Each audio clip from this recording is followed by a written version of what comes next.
अपने गुरुदेव स्वामी शिव के चरणों में प्रणाम, माता पार्वती के चरणों में प्रणाम, गणेश कार्तिक के चरणों में प्रणाम, मेरा प्रणाम स्वीकार हो। नंदी देवी समस्त शिव शिष्यगण और समस्त शिव शिष्य परिवार के चरणों में मेरा प्रणाम स्वीकार हो। बड़े भी हरिंद्रानंद देवी के चरणों में मेरा प्रणाम स्वीकार हो। सब हमारे समस्त गुरु भाई गुरु बहनों के चरणों में प्रणाम, मेरा प्रणाम स्वीकार हो। बड़े भैया हरिंद्रानंद जी ने बड़े साधना आराधना के बाद 3 सूत्र पाए थे और अपने शिव गुरु के आदेश पर उन्होंने ये 3 सूत्र जन जन में वितरण कर दिया। पहला सूत्र है हम लोगों को, जो हम लोगों को शिव शिष्य बनने में सहायक है कि हमें दया मानते रहना। आप मेरे गुरु हैं, मैं आपका शिष्य हूँ, मुझ पर दया कीजिए। हमें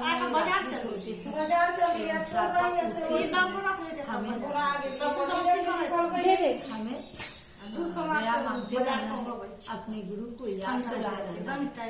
ये हम लोगों को हमेशा दया मांगते रहना है, अपने गुरु को हमेशा याद करते रहना है और ये गुरु को याद करते रहना है, हमेशा दया मांगते रहना है। दूसरा सूत्र है कि हमें चर्चा करना है, हमें नए जीवात्मा को बताना है कि शिव मेरे गुरु हैं, शिव आपके भी गुरु बन सकते हैं। और ये दूसरा सूत्र हम लोगों को शिव शिष्य बनने में बड़े सहायक है। हम नए लोगों को जोड़ सकते हैं। जिसने भी शिव को गुरु माना, जिसने भी शिव को अज्ञान में भी गुरु माना, उसने भी भला परिणाम पाया। और हम भी अपने शिव शिष्य को गुरु मान करके और हमारे सारे भाई बहन अपने शिव को गुरु मान करके हम लोग यहाँ पर सब एकत्रित हुए हैं।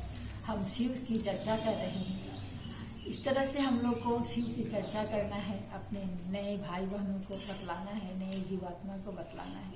शिव की दया होगी, अपने गुरु की दया होगी तो वह जीवात्मा शिव का शिष्य अवश्य बनेगा। और तीसरा सूत्र है कि हमें नमः शिवाय के मंत्र से अपने शिव गुरु के चरणों में प्रणाम निवेदित करना है। ये 3 सूत्र हम लोगों को करना है, जो हम लोगों को शिव शिष्य बनने में सहायक है। एक बार की बात है, बहुत दिन पहले पुराने समय में हमारे शिव गुरु और माता पार्वती एक साथ कहीं जा रही थी। तो शिव गुरु क्या कर रहे थे कि कहीं पर बैठ करके एक चावल एक पात्र से दूसरे पात्र में ऐसे रख रहे थे। तो माता पार्वती ने पूछा कि प्रभु ये आप क्या कर रहे हैं? उन्होंने कहा कि मैं सबको आहार बांट रहा हूँ। बोले आहार बांट रहे हैं आप?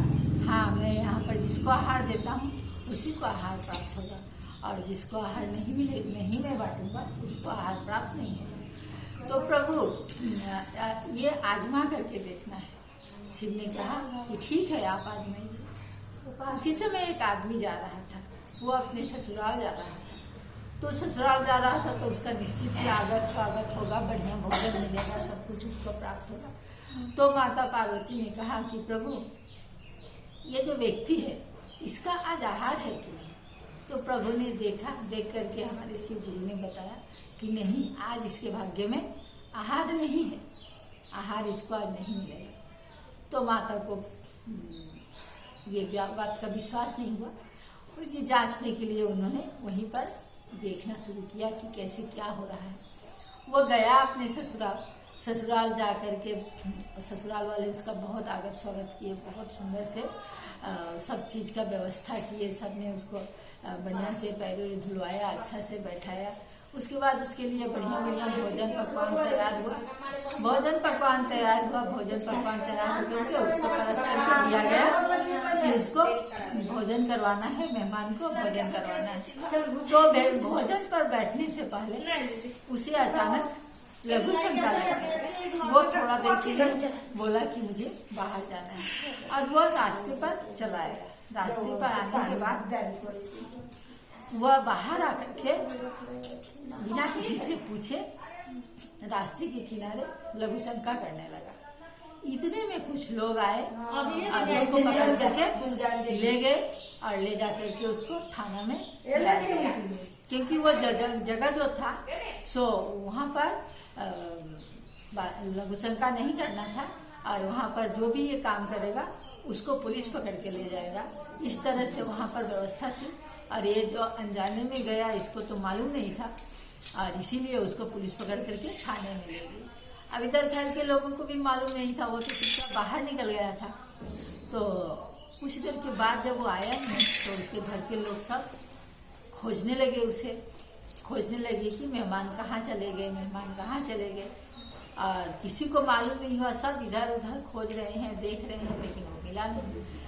इस तरह से वो रात्रि में वहीं थाने में पुलिस की हिरासत में रहा और रात्रि बीत गया। और घर के लोग जो मेहमान को खोजते ही रह गए और किसी को मेहमान मिला नहीं। सुबह जब हुआ तो किसी ने बताया कि जो एक व्यक्ति है जिसको पुलिस पकड़ करके ले गया है, और वो बतला रहा है कि वो आप लोगों का सगा संबंधी कुटुंब है। तो उसके घर के रिश्तेदार जो थे वो गए, जा करके उसको थाना में से छुड़ा करके ले गए। तो माता पार्वती देख करके ये सब दंग रह गई और मैंने भोले बाबा को प्रणाम किया, कहा कि हाँ ये आपका जो बात है सो बिल्कुल सत्य हुआ कि उसका परसा हुआ खाना उसके भाग्य में नहीं था, तो उसको प्राप्त नहीं हुआ। तो माता पार्वती ये मान ली, लेकिन फिर भी उनको शंका लगे रहा कि अच्छा ये शायद एक अचानक का घटना हो सकता है।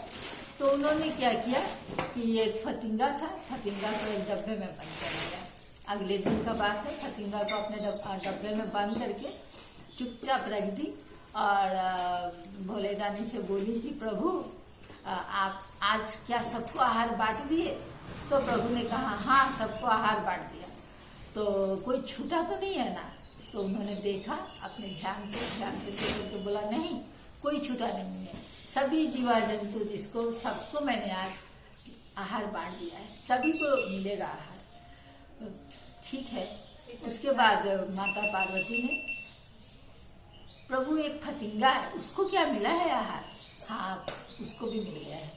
माता पार्वती को विश्वास नहीं हुआ क्योंकि वो तो डब्बे में बंद है, तो उसको आहार कैसे मिलेगा, कौन देगा उसको आहार? तो जब वो डब्बा खोली तो डब्बा खोल के देखती है क्या कि फतिंगे के मुंह में भी एक तो घास का तिनका लगा हुआ है और वह घास को खा रहा है, अर्थात उसको भी आहार मिल गया है।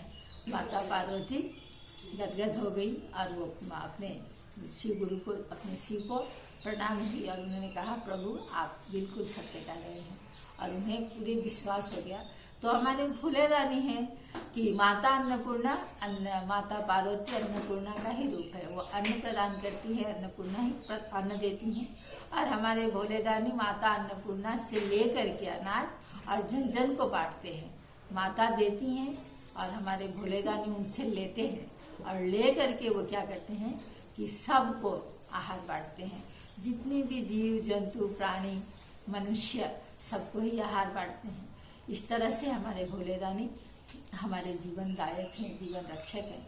बोलिए हमारे शिव गुरु को प्रणाम, बोलिए हमारी माता पार्वती को प्रणाम। हर हर महादेव। माता महादेव सच्चे दरबार की जय, माता पार्वती की जय, हमारे शिव गुरु की जय। गणेश कार्तिक